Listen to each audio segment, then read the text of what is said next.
Assalamualaikum warahmatullahi wabarakatuh. Apa khabar semua? InsyaAllah dalam video yang santai ni kita nak bincang tentang satu formula yang sangat penting dalam kehidupan kita, iaitu formula financial freedom. So insyaAllah kita akan bincangkan, jangan ke mana-mana.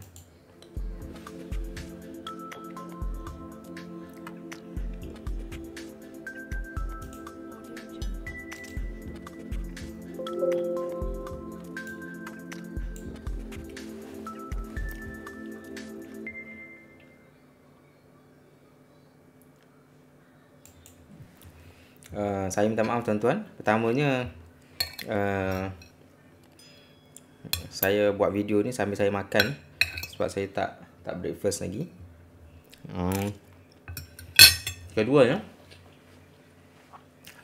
saya dah lama tak buat video kerana banyak komitmen sekarang ni. Yang kedua adalah saya ada projek yang saya tengah buat. Dan yang ketiganya adalah saya tengah prepare satu materials yang saya rasa sangat penting, iaitu berkaitan dengan, saya nak buat video khusus berkaitan dengan chart pattern analysis.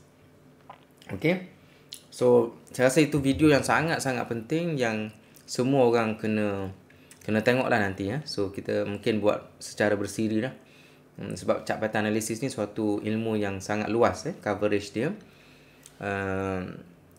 InsyaAllah dalam masa seminggu dua lagi saya akan publish. Sekarang ni dalam proses buat slide.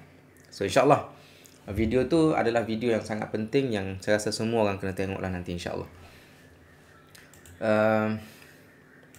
Tuan-tuan semua, hari ni insyaAllah kita nak bincang berkenaan dengan financial freedom. Dan formula financial freedom ni adalah suatu perkara yang sangat penting yang saya kira semua orang wajib tahulah, wajib tahu.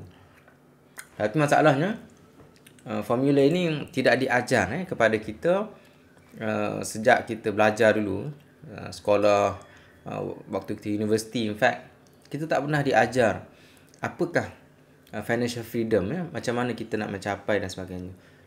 Nak capai itu satu hal. Definition pun mungkin tak ramai orang yang tahulah. Okey, tak ramai orang yang tahu. So, ini benda yang kita nak bincang dalam video yang ringkas ini insya-Allah. Baik, sebelum itu saya doakan kepada rakan-rakan kita yang dah tekan button subscribe dan bagi komitmen untuk follow channel ini. Saya doakan agar anda diberi kefahaman yang mendalam dalam ilmu pelaburan saham, dan saya doakan juga supaya anda semua dimurahkan rezeki dan menjadi hamba Allah yang bersyukur, insya-Allah. Saya juga ingin berterima kasih kepada rakan-rakan semua yang telah subscribe channel ini, yang committed, yang istiqamah. Okey, dan alhamdulillah dah capai target kita, iaitu 1000 subscribers, dan alhamdulillah lah, semakin meningkatlah subscriber kepada channel kita ini. Saya yakin ada yang follow setiap apa yang saya publish di video di channel Smart Mind ini. So saya doakan anda semua istiqamah dan juga diberi kefahaman yang mendalam dalam ilmu pelaburan saham, insya-Allah. Baik, kita nak tanya diri kita sendiri, bila kita belajar ilmu pelaburan saham, apakah objektif, apakah impian kita, apakah aim kita, target kita apabila kita belajar ilmu pelaburan saham. Ramai orang bila terlibat dengan ilmu pelaburan saham, bila terlibat dengan saham ini, dia bercita-cita nak jadi seorang jutawan, bercita-cita nak jadi orang kaya. Tak kira lah siapa tuan-tuan dulu saya pun sama juga. In fact, sekarang ni pun mungkin sama jugalah.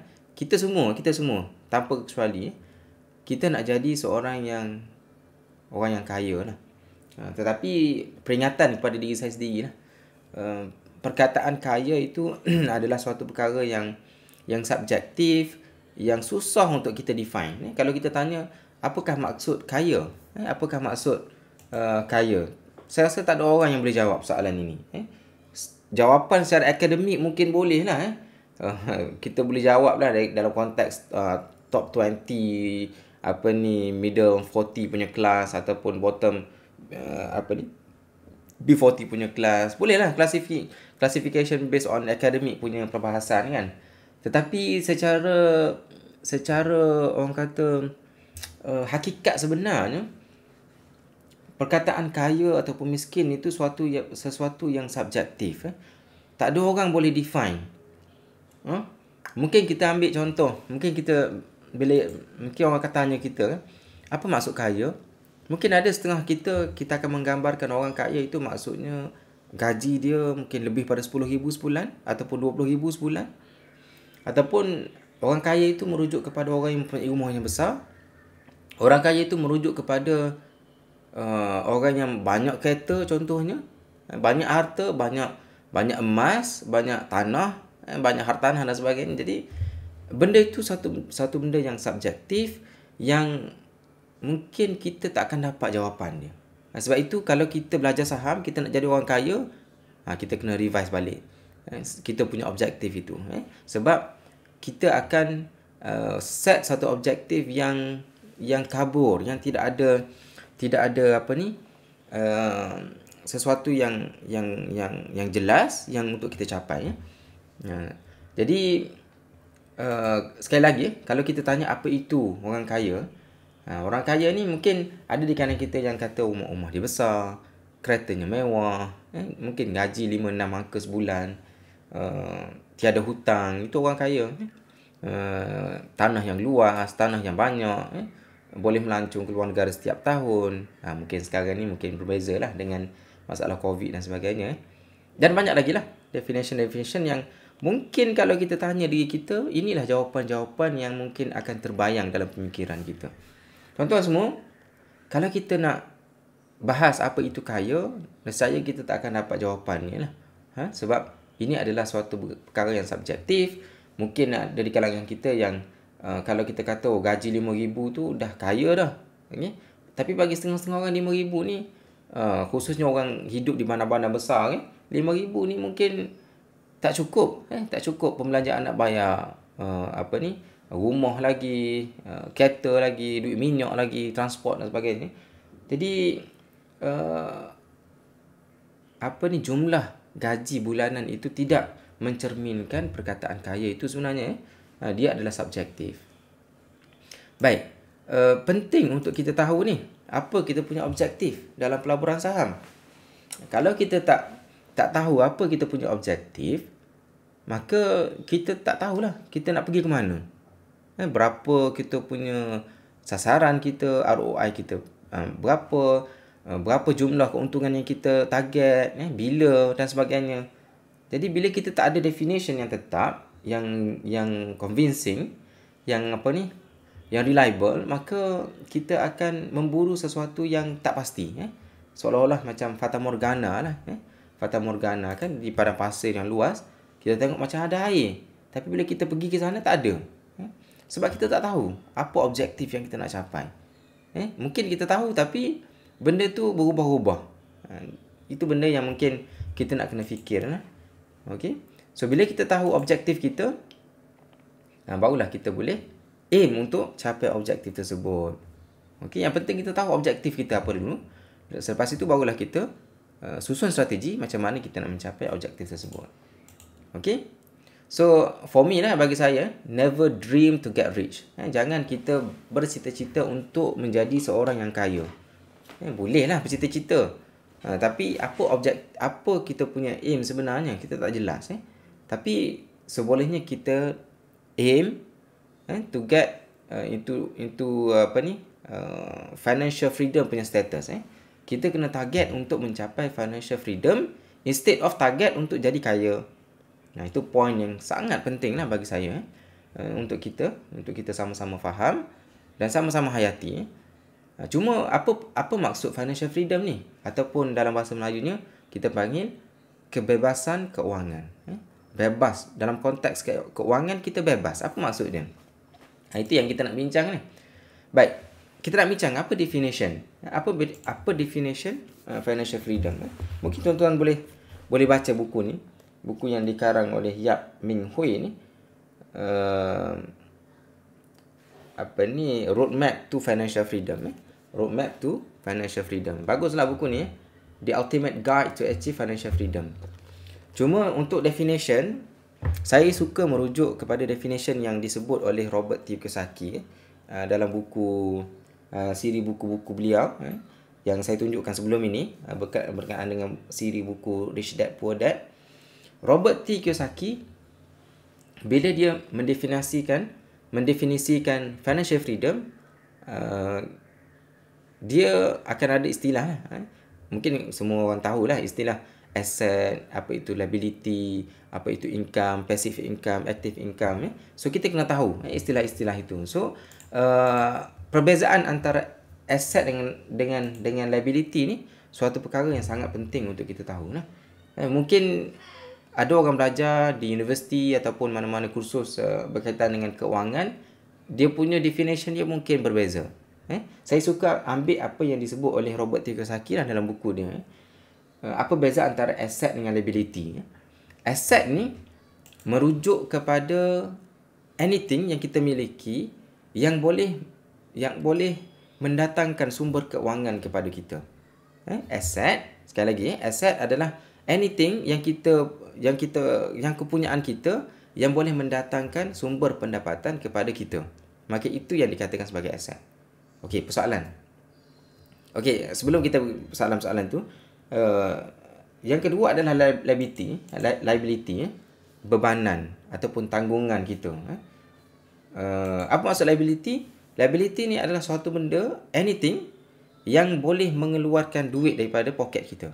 Itu definition yang mudah yang disebut oleh Robert T. Kiyosaki dalam bukunya Rich Dad Poor Dad dan juga siri-siri bukunya yang banyak lah di pasaran.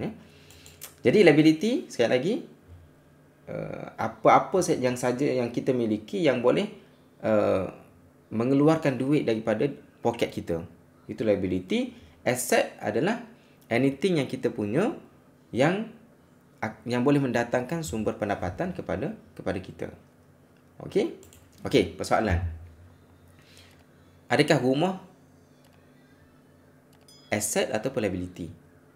Rumah yang kita duduk asset ataupun liability? Kalau kita kata rumah, dia boleh jadi dua. Sama ada dia akan berfungsi sebagai asset ataupun liability. Bergantung kepada cara kita menggunakan ni. Kalau rumah yang kita duduk, rumah yang kita diami, kita duduk, kita tidur dekat situ, kita bersama-sama dengan keluarga duduk kat situ, maka ia diklasifikasikan sebagai liability. Ini mungkin berbeza lah dengan apa yang disebut oleh pensyarah-pensyarah universiti ataupun guru-guru kita yang mengajar tentang ilmu keuangan. Sebab itu saya suka apa yang disebut oleh Robert T. Kiyosaki, sebab dia lebih praktikal untuk kita mencapai financial freedom. Jadi kalau rumah yang kita diami, yang kita duduk sendiri, itu kita klasifikasikan sebagai liability, bukan asset. Kalau rumah itu rumah yang sama, tapi kita tak duduk rumah tu, kita buat sewa ataupun kita buat contohnya kita daftar bawah Airbnb ataupun booking.com dan sebagainya, maka kita bagi sewa kepada siapa-siapa yang nak duduk dekat rumah tu. Jadi setiap kali mereka duduk dekat rumah tu, diorang akan bayar kepada kita. Kalau itulah cara kita, maka rumah yang sama boleh jadi sebagai aset. Dia akan jadi sebagai aset lah, sebab rumah itu mendatangkan sumber pendapatan kepada kita. Jadi nak kena clear benda ni, sebab kita nak faham apa itu financial freedom. Ini benda yang sangat penting untuk kita faham lah, basic. Sama juga dengan kereta yang kita pakai, kereta yang kita guna nak pergi kerja, yang kita guna nak pergi melancong dan sebagainya. Kereta itu kita kena anggap sebagai liability. Okey, kalau kereta yang sama kita bagi, contohnya kita bagi sewa kepada seseorang untuk dia generate income ataupun bawa kita sewa ke ataupun buat Grab car ke, anything. Jadi kereta yang sama dia akan boleh jadi aset. Okey, as long as benda tersebut menjana keuangan untuk kita. So ini benda yang sangat penting untuk kita faham. Satu lagi, perbezaan antara passive income dengan active income. Apa beza dia? Okey, bezanya, kalau active income ni maksudnya kita kena bekerja. Kalau kita tak pergi kerja, mungkin orang buang kita kerja. Ataupun kalau kita ni self-employed, kalau kita tak pergi kerja, maka tak dapatlah sumber pendapatan untuk kita. Maka itu yang dikatakan sebagai active income. Kita kena bekerja secara aktif. Whereas, okay, sementara itu passive income pula on the other hand merujuk kepada pendapatan yang kita ada yang masuk ke poket kita tanpa kita perlu bekerja secara aktif. Okey? Maksudnya mungkin dalam konteks tadi kita sebut rumah kan. Kalau kita ada rumah dan kita bagi sewa rumah itu, orang duduk dekat situ, setiap hujung bulan dia bayar sewa kepada kita, maka itu dikatakan sebagai passive income. Passive income. Sama juga dengan kereta. Kalau kita ada kereta, kita bagi sewa ke orang naik kereta kita. Okey, dan dia bayar kepada kita. Tanpa kita bekerja pun orang bayar kepada kita. Maka itulah yang dikatakan sebagai passive income. Passive income. Tanpa kita actively bekerja. Duit itu masuk tanpa kita bekerja secara aktif. Maka itu dikatakan sebagai passive income. Okey. Perbezaan antara asset dengan liability, passive income dengan active income ni sangat penting untuk kita faham kerana dia menentukan sama ada kita boleh mencapai financial freedom ataupun tidak. Sebab dia berkaitan dengan definition. Sekali lagi, rumah dia boleh jadi asset, dia boleh jadi liability. Okey, bergantung kepada cara kita menguruskan rumah tersebut lah. Okey, sama ada kita buat untuk generate income ataupun kita duduk sendiri, dia menentukan sama ada dia menjadi asset ataupun liability. Sama juga dengan kereta. Kalau kereta yang sama kita guna untuk kegunaan kita sendiri, maka dia menjadi liability. Kalau kita guna kereta tersebut untuk generate income kepada kita, maka itu menjadi asset kepada kita. Baik, formulanya. Ini penting formula ni tuan-tuan. Kita kena tahu formula ini. Formula macam mana kita nak mencapai financial freedom. Mungkin anda tak belajar daripada mana-mana tempat perkara ini. So, bila kita faham tentang active, passive income, expenses dengan liability tadi. Okey. Liability ni maksudnya lebih kepada expenses jugalah. Jadi expenses maksudnya perbelanjaan. Kalau kita kata kalau kita guna timeline secara bulanan, maka kita kata formula financial freedom adalah passive income, okey, pendapatan kita secara pasif, okey, tolak dengan perbelanjaan bulanan kita, okey, ini pendapatan bulanan kita secara pasif, dan kita tolak pembelanjaan kita. Pembelanjaan kita, belanja kita beli makanan, transport kita, bayar sewa rumah, bayar hutang itu, hutang ini. Maka itulah expenses. Katakanlah passive income kita 3,000. Sebulan passive income kita 3,000. Tolak dengan pembelanjaan kita, contohnya 2,500. Maka sekiranya passive income tolak kita punya expenses kita setiap bulan melebihi daripada kosong, maksudnya positif nilainya, maka itu kita katakan waktu dan ketikanya kita dah capai financial freedom. Okey, kita dah bebas keuangan. Itu benda yang sangat penting untuk kita faham. So passive income tolak expenses, katakanlah 3,000 passive income kita ada. Kita tolak kita punya expenses. Okey. And then sekiranya jumlahnya positif ataupun melebihi RM kosong, tak kira lah RM1 ke RM20, RM1,000, RM2,000 ke, maka itulah saat di mana kita telah mencapai financial freedom. Okey? Yang ni yang saya pernah tunjuk dalam video kita review buku Rich Dad Poor Dad sebelum ini kan. Macam mana cara orang miskin berfikir. Ini bukan miskin dalam konteks gaji ataupun pendapatan bulanan dia, tapi dari segi mindset dia, ataupun praktis dia, apa yang dia buat. Kalau orang yang berfikir secara orang miskin, orang yang poor lah, kalau orang miskin berfikir adalah dia bekerja, dapat gaji, dan gaji dia tu akan dibelanjakan untuk expenses. Okey. Kalau middle class, okey, di sini kalau kita tengok dekat orang miskin punya ni, miskin mindset kita tak rujuk kepada siapa-siapa. Untuk asset dengan liability memang tak ada terus. Asset dengan liability. Kalau middle class punya people, okay, dia ada pekerjaan dia, bila masuk gaji, income dia, dia akan habiskan kepada liability dulu. Hutang kereta, hutang rumah, hutang belajar dan sebagainya. Liability dulu, dan baki daripada sini dia akan belanjakan dekat expenses. Okey, biasanya middle class pun dekat hujung bulan memang kosong lah, ataupun almost zero lah. Mungkin tak ada saving. Ini mungkin kebanyakan kita, mungkin ramai di kalangan kita yang berada dalam middle class ini. Okey.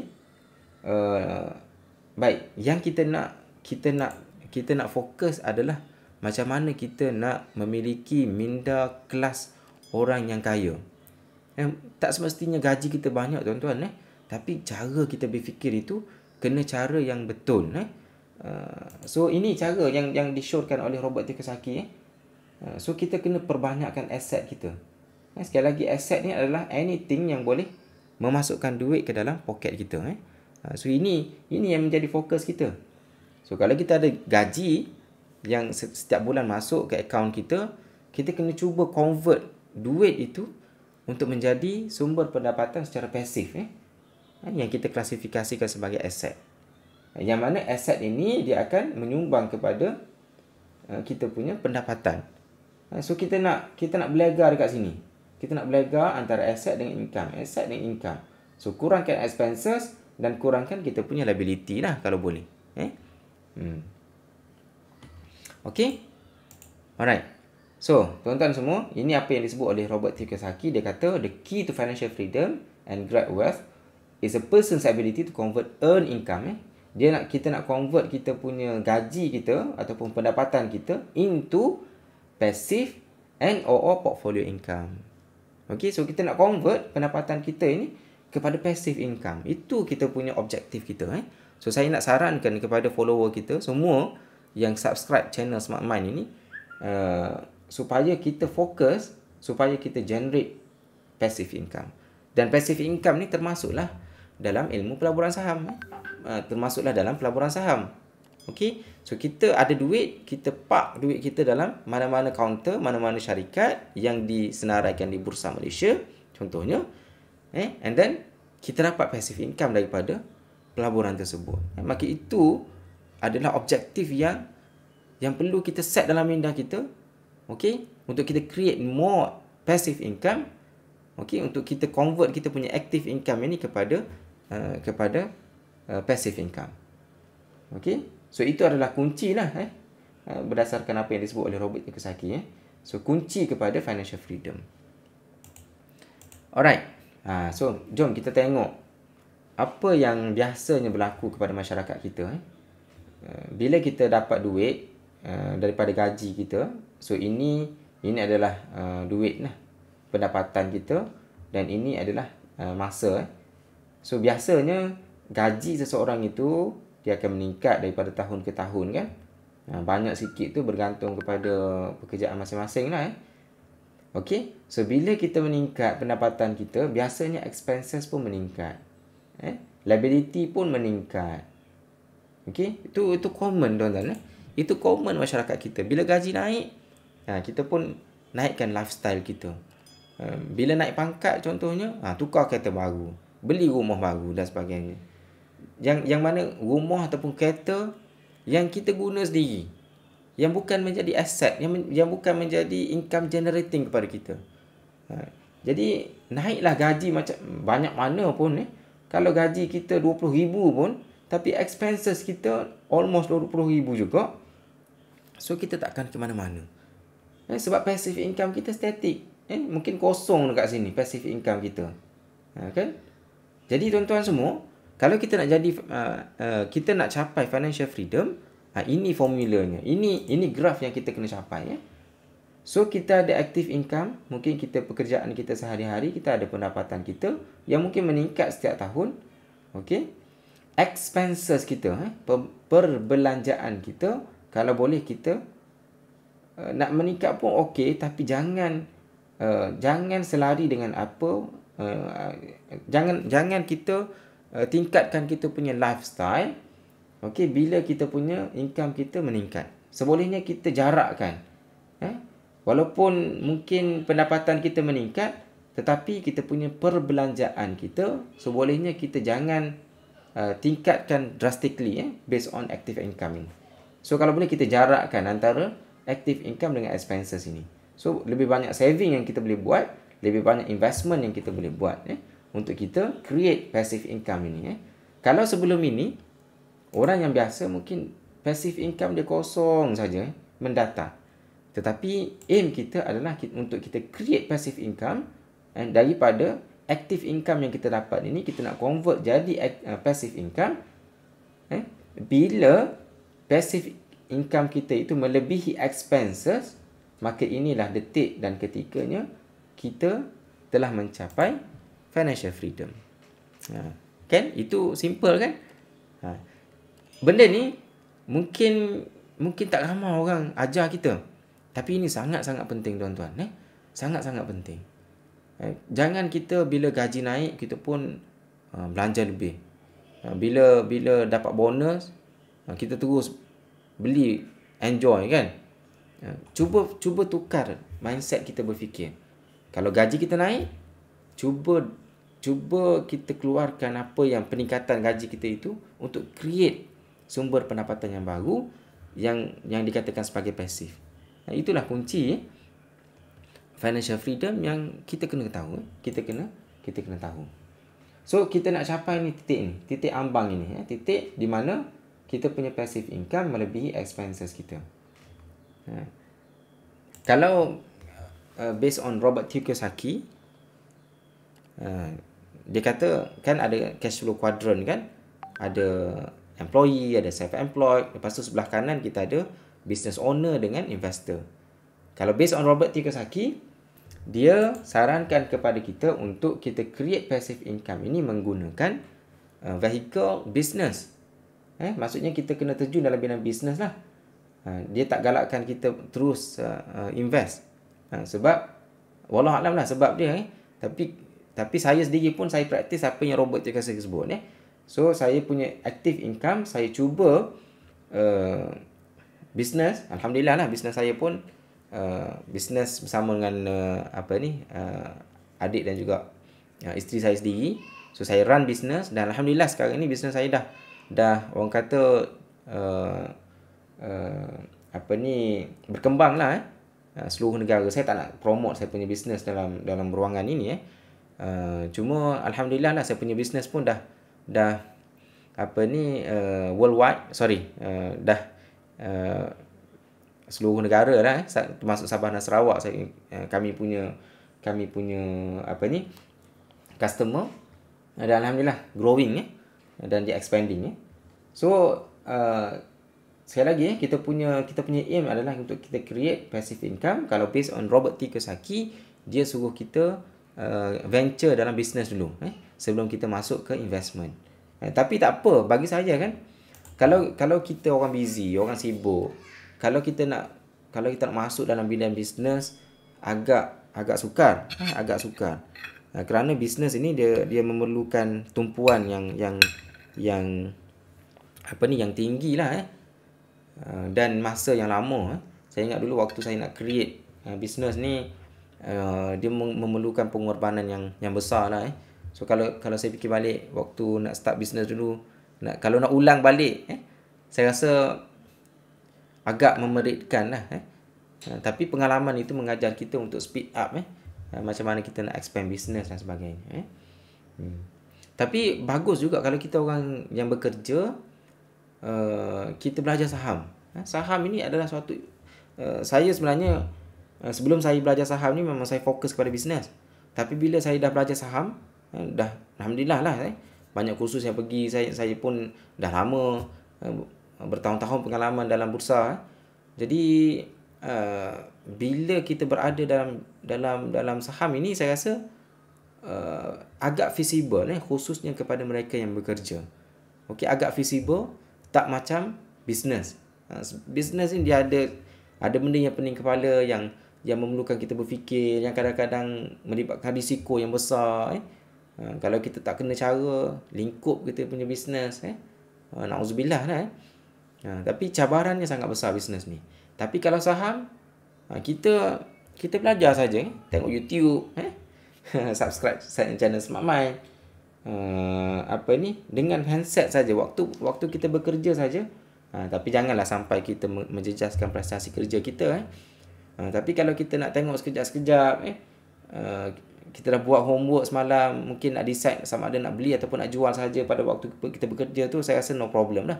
As long as kita mungkin ganti balik masa yang kita bekerja, yang kita ambil untuk tengok saham kita itu waktu di luar waktu bekerja, kita ganti balik.